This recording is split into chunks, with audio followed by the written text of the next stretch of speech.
It was one of those gray, sticky afternoons in the small, half-forgotten town where time seems to drag on the slowest. The flying dust smelled of motor oil, with a sound here and there of power tool screeches and engines humming from behind the humble sign of Joe's Auto and Repair. Joe Bennett ran the shop for 30-some-odd years, a man in his early 60s with a back that hurt more than his ancient socket wrench. Quiet, simple, just how he liked it. But that day was different. Then, about 4 p.m., as Joe wiped his hands on a nasty rag and shut down for the night, a boy rolled up the cracked sidewalk in a squeaky wheelchair. Behind him trudged a tired-looking woman in scrubs, his mother, clearly just off a long shift. The chair teetered crazily as she pushed it.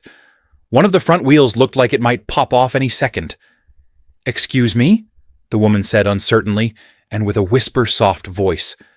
"I heard you fix just about everything." Joe looked from the chair to the boy. About 8, perhaps small for his age, with an eye for mischief that dared the world to limit him because of his legs. "Looks like your chair's seen better days." The woman hesitated.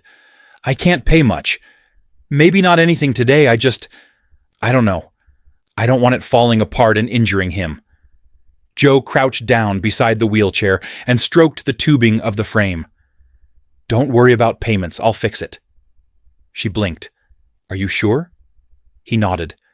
A machine transporting someone this important should work like a charm. The boy said something else with a smile. "Tyler."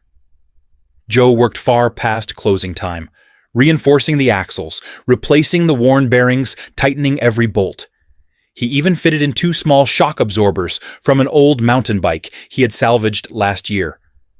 Upon completion, the chair rolled smoother than one in high-end stores.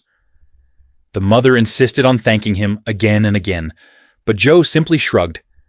"Just take care of the kid." They left. Joe never even caught their last name.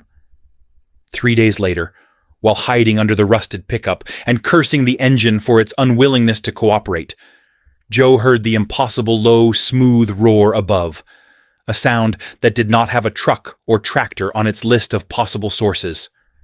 Standing up now, he wiped his brow while squinting at the sky.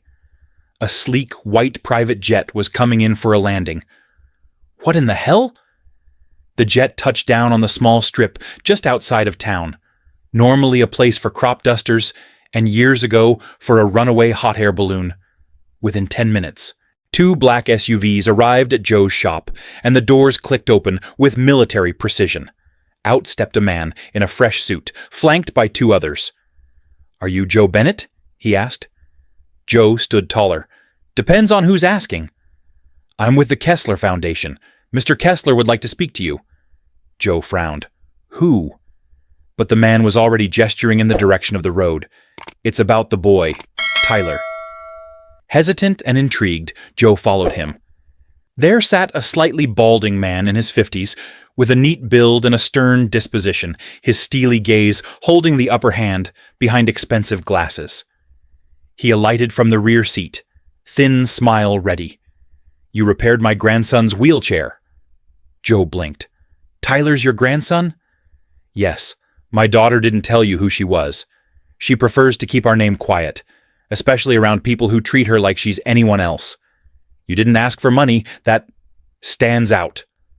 Joe rubbed the back of his neck. "Didn't do it for thanks. Did it 'cause it needed doing." Mr. Kessler nodded shortly, then opened some sort of leather folder and put a piece of paper into Joe's hands. Joe skimmed it over and nearly dropped it. It was a full-ride lease on a state-of-the-art repair facility in the city. New equipment, paid staff, Joe's name on the deed. "I can't take this," he muttered. "You can, and you will," Kessler said. "Because someone like you shouldn't be hidden away in a damned falling-apart shop. You should be helping more people." Before Joe could respond, another car rolled up, an old red sedan with a cracked windshield. A woman in tears jumped down, carrying a little girl. Her car had broken down in the middle of the storm and had no clue where else to go. She saw the shop lights. Joe looked at Kessler, then at the child, whose pale face showed she was suffering from a fever.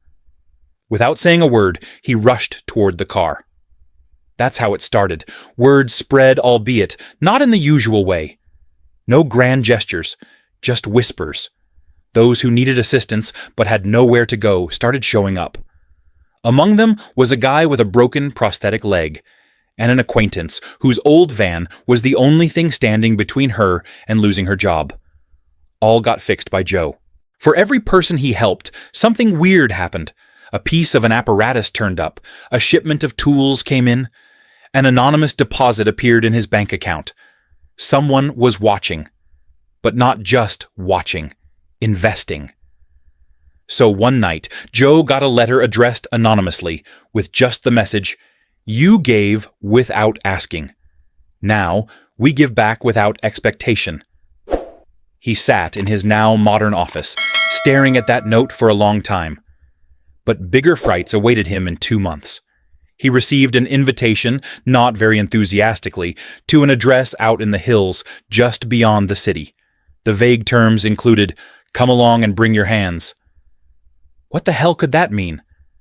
The building was sleek and silver from the outside with the glass walls playing soft music. A lab coat man greeted him when he went inside. "Mr. Bennett, we have been waiting for you." Joe looked around, stupefied. The laboratory housed prototypes, advanced mobility devices, exoskeletons, experimental wheelchairs that responded to thought. "We need someone like you," the scientist said. "Someone like you who understands people, not just machines." This was also the news he received about Mr. Kessler, not just rich, but dying. In the last months of his life, he wanted to construct something that would live beyond money. He wanted to leave behind a foundation that cared. And Joe, greasy, stained shirt and weathered hands, had become the heart of it all. They offered him a position, not just as a mechanic, but as a lead developer, working with engineers and designers, testing inventions not yet released to the world. He went into laughter at first. "I'm only a shop guy." But they shook their heads. "You're more than that. You're the man who fixed something that money couldn't." Tyler now walks with braces designed in that very lab. Joe still works there, but keeps a small workshop behind the main building, with old tools, rusted bolts, and a handwritten sign that reads, "For those the world forgot." And some knocks come knocking every once in a while. Joe answers the point not as an engineer, not as a developer, but as the man who never stopped fixing what others gave up on. That evening, just as Joe was finishing up with the back workshop, locking everything into place, he heard a knock, a strange sound. 3 short taps, hesitant, like whoever stood outside wasn't sure they were welcome. He opened the door to find a teenage boy standing there, drenched from head to toe, sukizing a small motor wrapped in what looked like trash. His eyes were fierce, determined.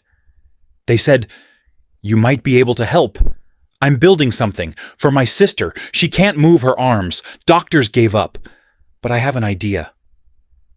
Joe never asked for any blueprints or how the boy got to know about him. He simply stepped aside and said, "Let's see what you've got." They worked through the night. And as the sun crept over the hills, Joe watched the boy test his design, an arm brace that moved using sensors made from scraps and stubborn hope. It wasn't perfect, but it moved. It moved. Joe stood in the doorway, arms crossed, pride warming his chest in a way no paycheck ever had. That morning, as the boy left, he turned back saying, "Thanks for believing." Joe never answered, just nodded his head. In time, the world learned of Joe Bennett, not through headlines or flashy features, but through stories passed from one grateful soul to another. The man who fixed a wheelchair and set off a chain of events that couldn't be bought, built, or planned. And though he now stood in a building funded by millions, surrounded by invention and progress, Joe's heart remained where it all began, that dusty, oil-stained garage, where one act of quiet kindness changed everything, forever.